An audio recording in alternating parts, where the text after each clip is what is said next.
Digital বিজনেসটা হচ্ছে এমন একটা বিজনেস যে বিজনেসটা আপনাকে করার জন্য আপনার প্রিভিয়াস কোনো এক্সপিরিয়েন্স লাগবে না। আপনি আপনার মেইন জবের পাশাপাশি সাইড হাসল হিসাবে, আপনার প্ল্যান বি হিসাবে, আপনি যদি কখনো আপনার জব এক্সপিরিয়েন্সও না থাকে, আমার নিজের কখনো জব এক্সপিরিয়েন্স ছিল না, বাট স্টিল আমি বিজনেসটা রান করতে পেরেছি বিকজ আমি বিজনেসে সাইন আপ করে এভরি লিটল ডিটেলস আমি শিখেছি। কিভাবে একটা সেলস ফানেল ক্রিয়েট করতে হয়, কিভাবে একটা ওয়েবসাইট ক্রিয়েট করতে হয়, কিভাবে একটা বিজনেস পেজ ক্রিয়েট করতে হয়, এভরি লিটল ডিটেল আমি এখানে এসে শিখেছি। আমি এখন একজন সার্টিফাইড কোচ।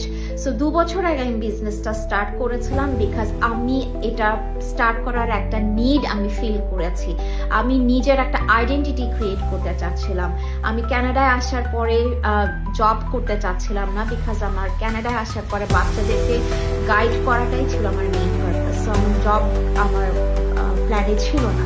সো আমি যখন এই বিজনেসটা পাই এবং বিজনেসটার মধ্যে যে ফ্লেক্সিবিলিটিটা আমি দেখি যে আমি আমার টাইমে শিখতে পারবো, আমার উপর কোনো বস থাকবে না, আমার ফ্লেক্সিবল টাইম থাকবে বিজনেসটা করার, বিজনেসটা বোঝার, বিজনেসটা ইভেন মার্কেটিং করার, এই জিনিসগুলো যখন এভরি লিটল ডিটেল আমাকে শিখায় দেওয়া হবে, এই জিনিসটা যখন আমি জানতে পারলাম তখন আমি আর দেরি করি না, আমি বিজনেসে জয়েন করেছি। সো আপনার যদি এরকম একটা ডিজায়ার থাকে যে আপনি নিজেকে এন্টারপ্রেনার হিসেবে, বিজনেস উইমেন হিসেবে আপনার নিজের একটা বিজনেস আপনি সেট আপ করবেন, then I am just a message away, আমাকে মেসেজ দিতে পারেন। Thank you.